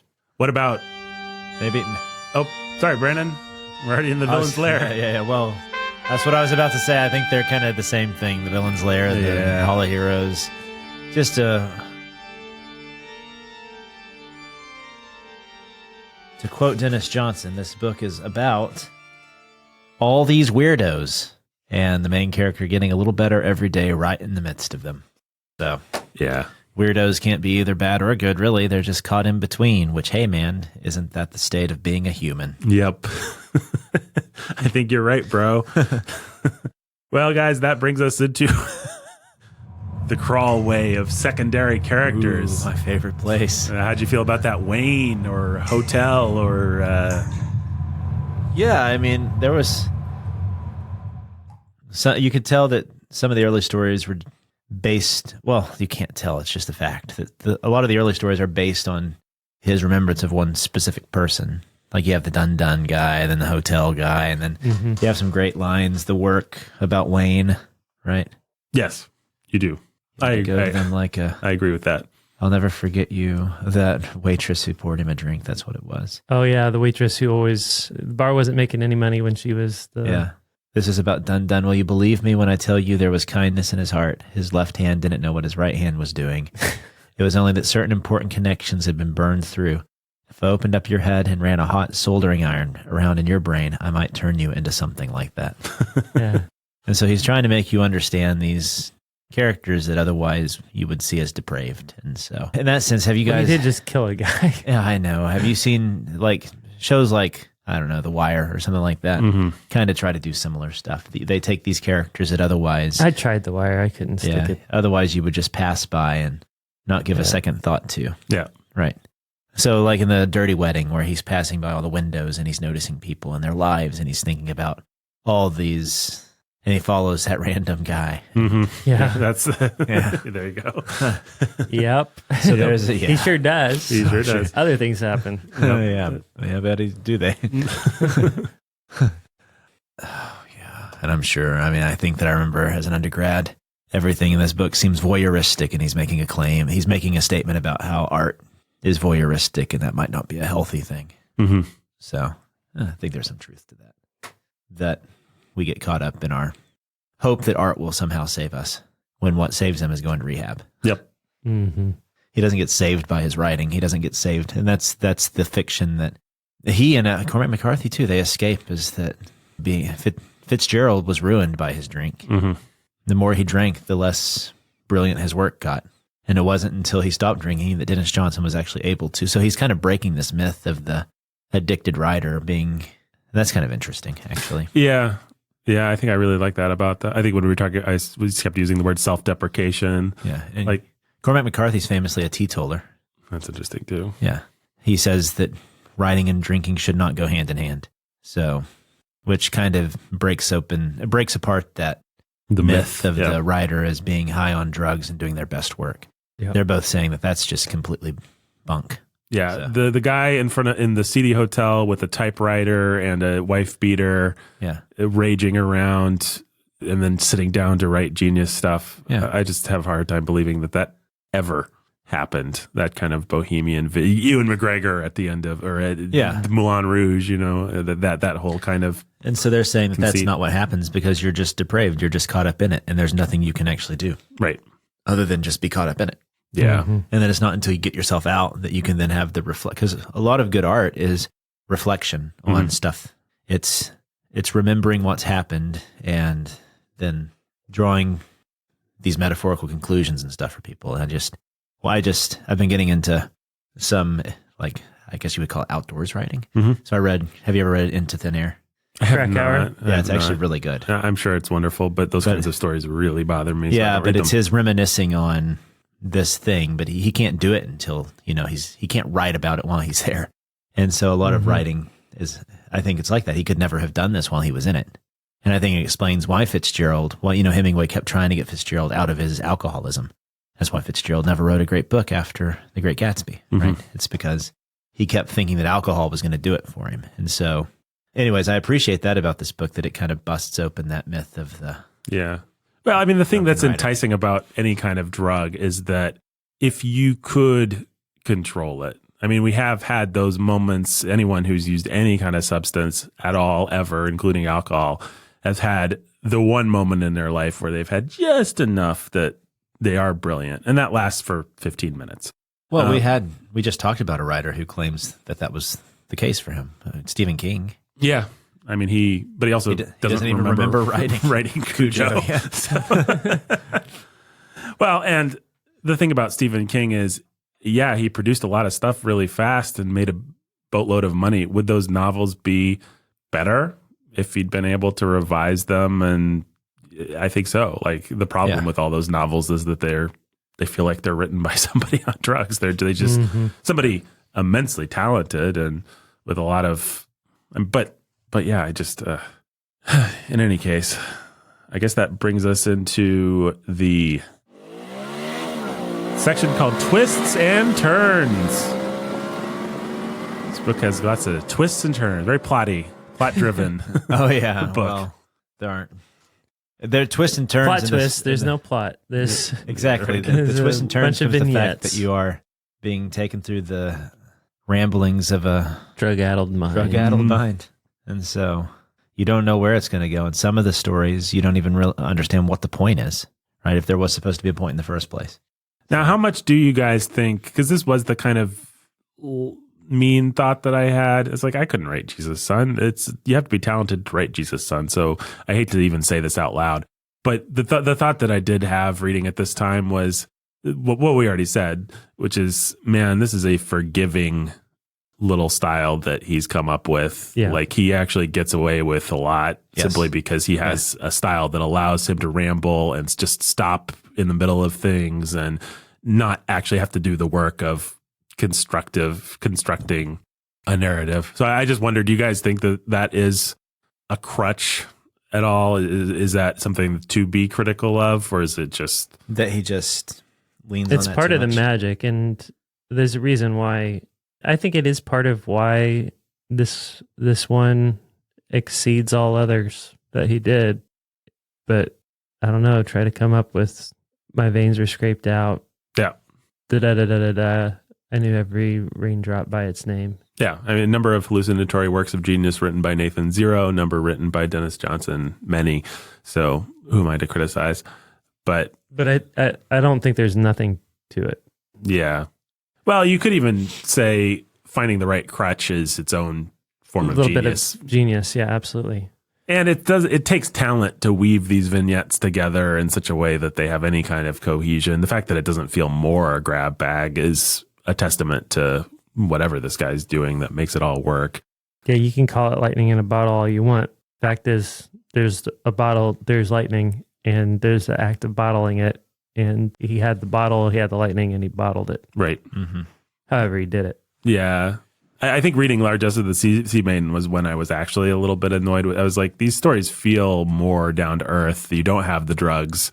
I wonder if I wouldn't actually enjoy these stories more if he did the work of making each story an A to B to C. Because a lot of times they'll actually feel like they are going to be, but then he'll suddenly do his Denis Johnson thing and jump into some other thing. Something unexpected. Yeah, and I didn't always love that that's what he was doing in that one, at least. But it's been years since I've read it, so I think I read it when it first came out, and maybe also stole Brandon's copy of that. Yeah, I think you might still have a copy of that. Did you ever pass it on to him? Maybe. He never did, no. I ended So up yeah. buying my own. Okay. Well, there you go. Well, you're welcome. I'm glad to be building your Denis Johnson collection. Yeah, you got any copies of Tree of Smoke? Or well, guys, I do. But not with me today. Hey, we're in the Salon of Style. Very boozy, druggy. This whole episode is just a style episode, isn't it? Yeah. Yeah, it's just a style episode. We are, where's that line? Talking to my bullet hole, tell me I'm fine. There's a lot of good lines in this book. It is kind of funny. There are certain things. that It's are a funny. real sense of humor. Yeah. No, it's very dry in the sense that he's not calling attention to the fact that it's funny, but a lot of it's very funny. I was in Pig Alley. It was directly on the harbor, built out over the waters on a rickety pier, with floors of carpeted plywood and a formica bar. The cigarette smoke looked unearthly. The sun lowered itself through the roof of clouds, ignited the sea, and filled the big picture window with molten light, so that we did our dealing and dreaming in a brilliant fog. People entering the bars on First Avenue gave up their bodies. Then only the demons inhabiting us could be seen. Souls who had wronged each other were brought together here. The rapist met his victim. The jilted child discovered its mother. But nothing could be healed. The mirror was a knife dividing everything from itself. Tears of false fellowship dripped on the bar. And what are you going to do to me now? With what exactly would you expect to frighten me? So good. Yeah. It's amazing. Yeah. So, there. Enough said about style. Oh, yeah. That reminded me of the other story I like where some guy's hitting on him and he addresses you, the reader, and says, like, now you obviously know that this guy's hitting on me, and Yeah. everybody would know that this guy's hitting on me, but I didn't. So sue me. Like, Yeah. I don't know why it was obvious or Everybody but all me. my friends asked me if he propositioned me, and I don't know why everybody thinks that's obvious. It was never It's obvious. the guy who was pretending to be Polish, right? right. Yeah. Yeah. Yeah. Yeah. So, yeah, there you go. I don't know how the style works, and I'm fine with that. Yeah. It does. He didn't even know how it works. He couldn't talk about it. Yeah, no, Dennis Johnson. some So, people just have it. Some people just don't. Yeah. Is there anything else to say about the style? I mean, it's good. He's a good stylist. It's really, I mean, we can just keep talking around how unassuming it is at points and how Yeah, I mean, he's definitely thrown a off. student of Hemingway and also poetry. Mm-hmm. He's very, very spare. Yeah. Or sparse, I think that's the word I mean, not spare. Yeah. Well, he never feels like he's reaching for effect. He always feels like he knows exactly when to slip those little lines in and then when to just be straight. Yeah. You can't just have everything be a line or they won't pop. So, yeah, he's pretty great. And that brings us to the haven of reflection upon deeper meaning. Drugs are bad. Yeah. Everybody's lonely, and desolation haunts us all. Yep. Bye. I I mean, I guess I could play devil's advocate and say, why would you want to write about any of this stuff? And why are you guys, you guys obviously like this. You're going to try and clean it up by saying like, well, some people shouldn't read it and all that kind of stuff you say. Okay. But then that's fair. I did come away thinking, what a waste. For him. Yeah. What a waste to expend all of that talent and poetic ability in the deepest, darkest alleyways and dredges of, and that's part of what he wants. Like that's part of like what he cares about. That's part of what he knows and who he is and where he's been. And so you just either take it or leave it. But I look at Denis Johnson, and part of me has to just step back and say, man, wasted. Mm-hmm. Like Well, you get all these like beautiful little glimmers of genius spent in the way it was spent, and you just wish, or you wonder. So I think it's absolutely fair to just say, yuck, gross. Yeah, you don't.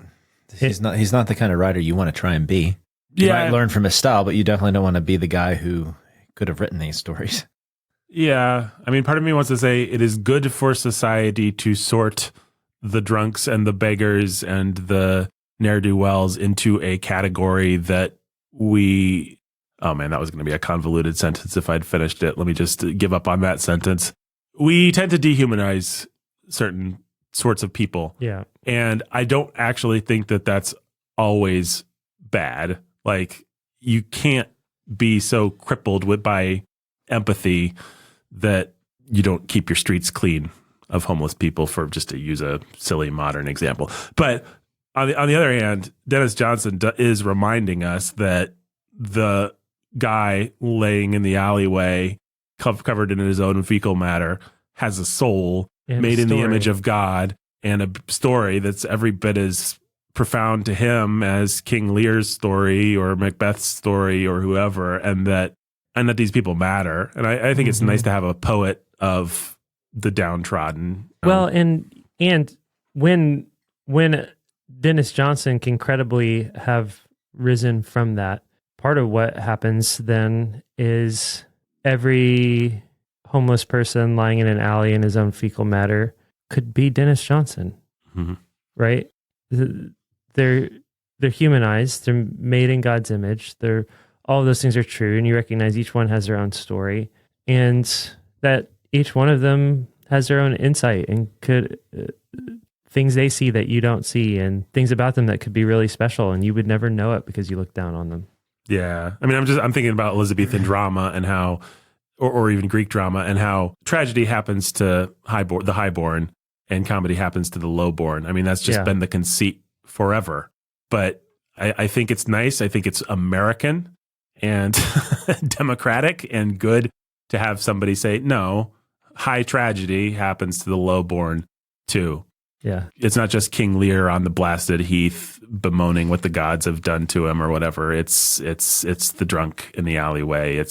Everybody has these feelings. On the other hand, I wouldn't want everybody to be Denis Johnson. I'm glad there's just one Denis Johnson. Yeah. And I don't think a healthy diet. And he's about all the world can take. Yeah, exactly. He's all the Denis Johnson the world ever needed. And he's a better Denis Johnson than so many people that try to be Denis Johnson or think they're Denis Johnson or the liberal movements that get, or even some of the more reformed progressive movements that get their kicks out of being in the city for the city. Like they really understand the downtrodden, but really it's just a way for them to feel cool about themselves. Yeah, I mean, Jesus Son's the kind of book that was made for the Gospel Coalition to write like little articles about how we find Jesus in the gutter or whatever. And you can take that kind of thing into such a ridiculous, lame, inane, depraved apologizing for depravity place. There should be an ick factor associated with people who have given themselves to this much degradation. We should have a certain amount of, I just don't even want to know about that. And Denis Johnson does violate those taboos in a way that I don't think is going to be helpful for everybody. So yeah, that made me wonder. I don't see anything. There is a Denis Johnson that they talk about, but he's a professor of practical theology at Westminster Seminary. Yeah, I mean, he's too awesome for the Gospel Coalition. I think they wouldn't there's actually something that he doesn't quite do right that's not attractive. Drop Like they're gonna- F-bombs and blastemies. Yeah, they're going to be more attracted to something along the lines of an HBO I guess they do series. Quentin like Tarantino. So Yeah, they do Tarantino. They're not above the content. I just think he's not mainstream enough. I mean, honestly. Exactly. I think I'll be that Not judgmental. opportunistic enough. as we like If to- he hit the culture, like if they made a new adaptation of Jesus' Son that was done by somebody did a buyout, Suddenly they would biopic find of him Denis in that. Johnson. they'd find him real quick, and they'd have lots of profound thoughts about the Christ-like gaze of Denis Johnson. But then but they would completely miss the point too. Mm-hmm. So, because I think Denis Johnson would absolutely hate that. Yes, he would. Yes, he would. Well, is there anything else you guys want to say about this book or Denis Johnson's oeuvre in general? Sounds like Pipe Dream. What's it called? Train Dreams is the one to read if you just want to taste, if you just want to wet your whistle. Yeah. No, I think that the reason that this doesn't do the same thing that like a Quentin Tarantino or something that they might also be attracted to at the Gospel Coalition is because it's not trying to, it doesn't, like we've said, it doesn't romanticize anything. It sees that poetry and stuff like that can beautify any life, but it doesn't romanticize the dirt that he's in. It doesn't try to make you attracted to it. And I do think that there's a sort of illicit longing that some of these people that, like, you know, the grit and grime of you can't understand depravity unless you read about depravity, man, right? Yeah. They're also allowing themselves to wish they were Walter White. Or to wish that they were some of the characters on The Wire, stuff like that, that there's a sort of longing that's there that they don't really want to come to terms with or even think about. And so they get to give themselves to it. And I don't think Denis Johnson allows you to do that. Which is why I've always who wants to be the guy in the car that kills the baby rabbits? Right. There's nothing beautiful about that. Right. Yep. He allows us just enough distance from that one to kind of laugh at it, I think. Yeah, but that's where he gets his nickname. Yeah, well, exactly. Which is why I've always had a twisted admiration for the last story, by the way. Which is the one where he's a voyeur and a creep, and he's looking through a window at a woman undressing or something like that. And he's also, is he working at a rehab center? He is, yeah. I'm trying to remember what the details are. Well, he's working at like a nursing home / mental institution. Yeah, it's type that of one where it's like what is that place up in Bloomington called? Like Stone Belt or Stone something. Belt. It's like Stone Belt. It's like that. It's kind kind of of that wonderful line where he says that the guy doesn't even have to pretend anymore. Like he was just completely free to just be the messed up person he was, and here we all are pretending or something.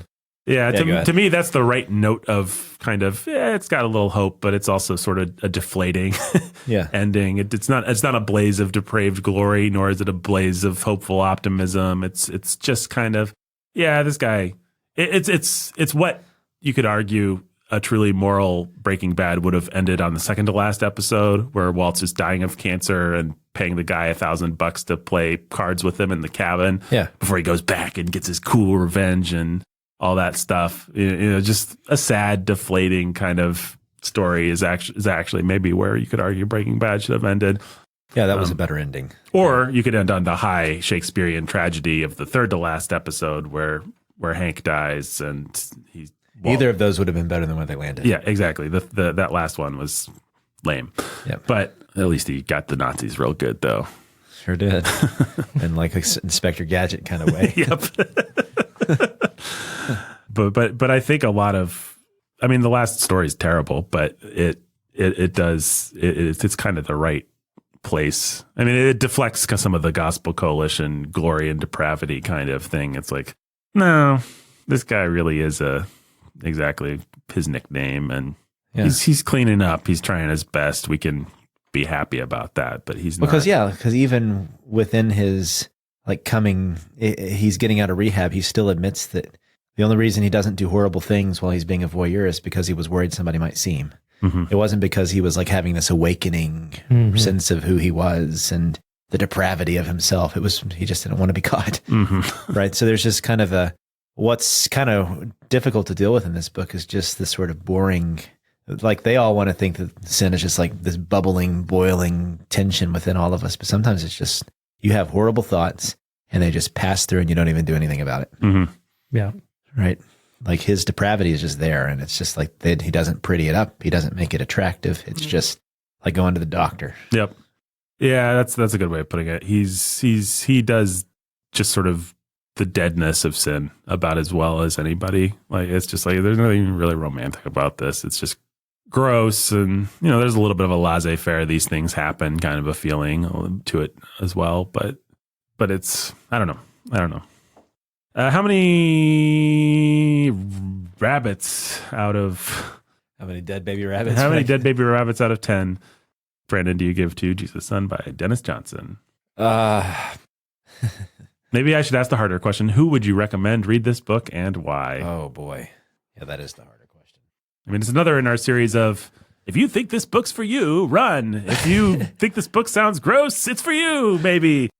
I don't know. Anybody who's an aspiring lover of, a writer or something like that? I don't know. Who do you recommend this to? I recommend it to you guys, and you're like the only ones I've ever recommended it to. So here we are talking about it on our podcast. I don't think I've ever recommended it to anyone. Yeah. And I can't think of anyone I would recommend it to. Yeah. And yet here we are talking about it. So recommending it to everybody. I mean, implicitly. it's an implicit recommendation, right? So it's hard we done it. I think what I would say is, if you're listening to this and you're like, oh, that doesn't sound like the kind of thing for me, trust that instinct. Like, we're not saying overcome that instinct so you can find this great writer. I mean, I think go read Train Dreams. Yeah. And then I don't know, we've read to you enough actually of Jesus' Son for you to get all you need out of it, I think, actually. Yeah. Because what you got was just that sort of simple, beautiful poetry as prose or prose as poetry kind of evocative thing. That's a thing that somebody can do. That's a thing that maybe you can do in your own way. Give it a shot. Yeah. But you don't need to read Denis. You don't need to read Jesus' Son in order to do it. No, you don't. You just need to know that it's possible, I think. I don't know. Yeah, I think that's right. I don't know. We're in our 8th year or 7th year. We always have to refigure this out. Yeah, well, one of the things that people say about Denis Johnson that we haven't said yet for some reason is that he's a writer's writer. Mm-hmm. And I think that there's a reason why, I think that's part of the reason why he didn't make it mainstream. Like, I don't know. I think the really honest place to leave this podcast is to capture the conflict, because what we can't say is, well, if you're awesome like we are, then you should read it. Right. I mean, that's actually what we want to say. Like, if you're mature enough and have the right angle and the right life experience and everything else, and you already read him at the wrong time, mm-hmm. and or whatever, you know what I mean? Things that, like, then read him. But everyone else beware. There's a lot that's beautiful about him, and we really like that. Like I said, it hit me wrong this time. I did not like it at all. And my wife, I think, maybe read this collection just because it was on the shelf, and she'd heard us talk about it all these years, and didn't like it. It's not so much that she didn't like it as that there was just nothing there for her. I mean, she's never drank much, or like she had no experience to connect to. She comes from a hard scrabble life. Like there were, I suppose, things that she could relate to, but substance abuse just isn't really ever been something for her. So she was just kind of like, what? Why? Like, what's the point? And she's not the kind of person that's, well, we said women hate poetry. I think that's the Bookening. Yeah, that's right. Actual I don't think I was on that episode. No, but me and Brandon were, and our wives, I think. And women do hate poetry. They don't understand it. And so why would any woman like Denis Johnson? I think that's the official Bookening take. 10 out of 10 dead rabbits if you're the right sort of man. But if you're the wrong sort of woman, then don't read these books. No, yeah. Speaking of the right sorts of men and women, though, we've got patrons, Bookening patrons. And what they do is they go to patreon.com/the Bookening. They sign up for as little as $5 a month to support this podcast and help us do great monthly episodes of the finest Christian literary criticism that there is. And so you could do that. If you give at least 10, you can be part of the donor shout out club. And I'm going to go ahead and read those donors' names. Okay. Sorry, I'm going to go ahead and remember off the top of my head those donor names. I don't read this list. And actually, I did used to have it memorized back in the day, but then we got so many that. Yeah, it's way too big now. Well, and it's always kind of changing just a little bit. If people don't pay up. So, in any case, why don't you guys say who the spirit animal of each one of these people are?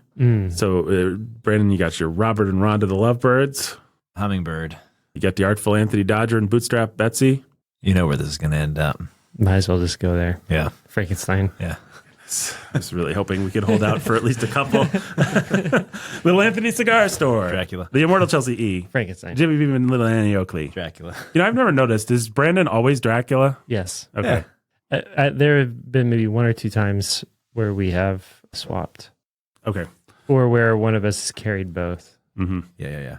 Those are the kinds of things that I don't notice, folks. The Immortal Chelsea E. Whose turn is it? Frankenstein. Jimmy Beam and Little Annie Oakley. Dracula. Lily of the Valley. Frankenstein. And the rest of the Lovebirds. Dracula. The Keith Master. Frankenstein. John and Little Baby Max. Dracula. Jane, Katie, We're Cold and Love Cheese, and also C.S. Lewis and Goody. We have Faces. Frankenstein. Fairy Princess of Wonder and Happiness, Mother Beth. Dracula. Till we have Faces. Talk about a trippy book that sucks. Yeah. Ha! C.S. Lewis must have been doing drugs when he wrote that book. Gotcha. But the wrong kind of drugs. Yep. The drugs of Bium or something yeah, weird like that. yeah. Hashish from the mystic Orient. Fairy Princess of Wonder and Happiness, Mother Beth, did I say her? Yeah, you did. Council Prime Adam. Frankenstein. Nathan Not Me.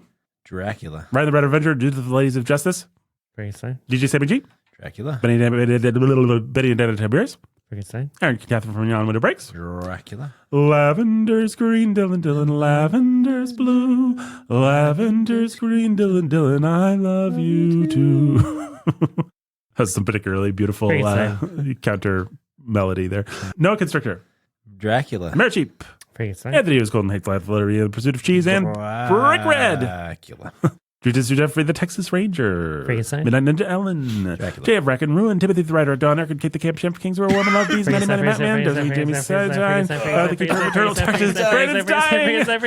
Frankenstein's winning this one, Dracula. buddy. Laura the Keeper of Eternal Light.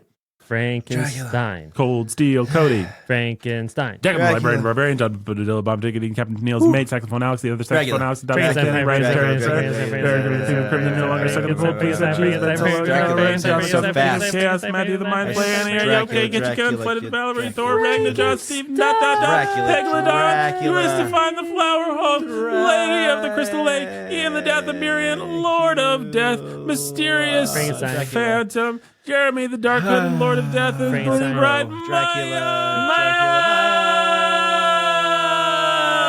Frankenstein. My name is Brandon. Remains of the Day, Frankenstein.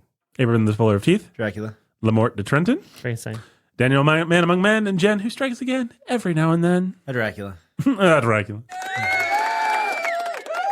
That includes Frankenstein. donor shout outs. Frankenstein. That was great. All right, guys.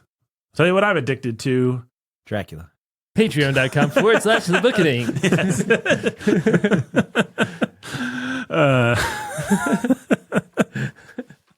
Wow, whatever. See you guys.